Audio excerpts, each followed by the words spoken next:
President-elect Biden says he'll announce more choices for his cabinet this week. Politico reports he'll also focus on filling jobs that don't need Senate confirmation. Jeff Niels, former Chief Human Capital Officer at the Department of Homeland Security. He's chairman of the National Academy of Public Administration. Jeff, welcome.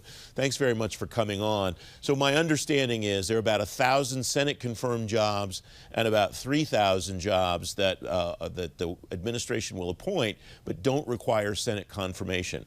What's the best way to go about qualifying the people for those jobs that don't require Senate confirmation? And what's the timeline for getting some of those people on the job, do you think?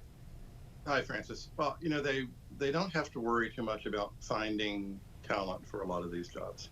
At this time of the election season, the president-elect's team is getting bombarded with resumes. They have to go through a lot of resumes. They have to work their contact networks. Listen to the folks who are recommending people to them. You know, lots of interest groups of various types will be recommending folks. And so they have to go through all those, identify a slate of candidates that they want. And then they need to look at how they balance the diversity in those candidates.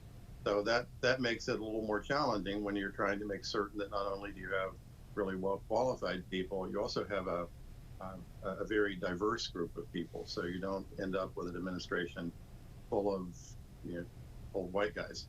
And so there's a lot going on like that right now. And then they have to decide, what positions they want to fill first. Obviously, they're going to start with the core White House staff and the cabinet.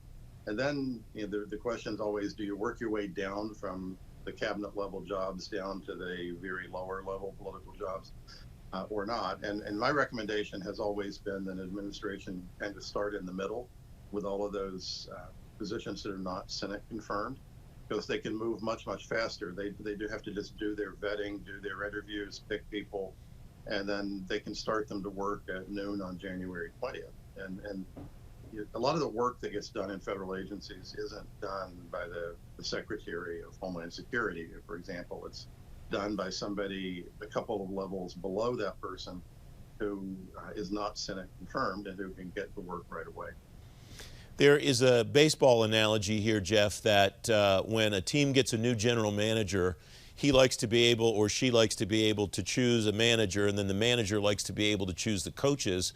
The manager doesn't like the general manager to choose the coaches before he can get into the job. Is that a fair analogy for what's going on here, or is it reasonable to believe that who the administration chooses for those second and third tier jobs will probably be amenable to a secretary, a deputy secretary, and the C-suite in an agency?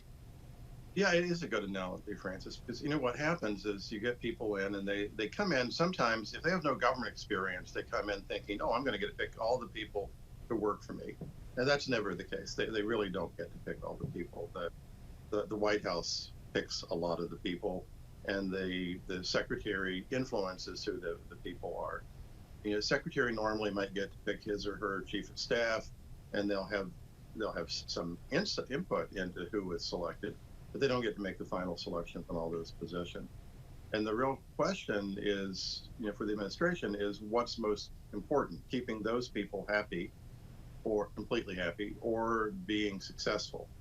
And particularly when you consider that, while we'll probably see cabinet secretaries confirmed fairly quickly, we're not going to see undersecretaries and assistant secretaries filled quickly, and leaving the jobs that report to those folks vacant for months, or maybe until the end of 2021, just means that priorities won't be worked on. There won't be people on the president's team who are in place and making things happen. That's the reason it's really important to not only fill from the top, but also start filling in the middle and expanding out from there. It makes it much more likely that an administration can actually get things done early on.